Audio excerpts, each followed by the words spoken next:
C'était samedi dernier pour l'acte 8. Les Gilets jaunes défilent en nombre dans le centre de Montpellier. Une manifestation pacifique qui va s'envenimer après les premiers tirs de gaz lacrymogène.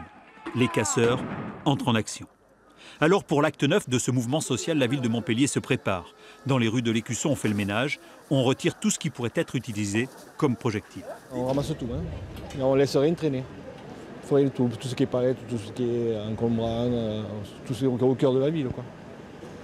Tout ce qui pourrait servir à... Ah oui, à être jeté, à être brûlé. On a retiré de l'espace public tout ce qui pouvait servir de projectile ou de combustible. Par exemple, les fameux sapins qu'on a demandé à nos concitoyens d'amener à des endroits précis. On les a tous retirés de l'espace public. On a retiré un certain nombre de bacs roulants. On a retiré les barrières de chantier pour faire en sorte que l'espace public donne le moins de prise si jamais ces casseurs revenaient.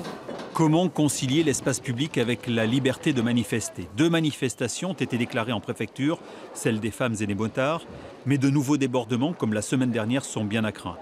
Place Jean Jaurès, si certains hésitent encore à fermer leur établissement, d'autres ont décidé de ne pas ouvrir de la journée. La lassitude est palpable chez certains commerçants. On ne sait pas, on va voir vers 14 h comment ça se passe. Et après, s'il faut fermer, on ferme.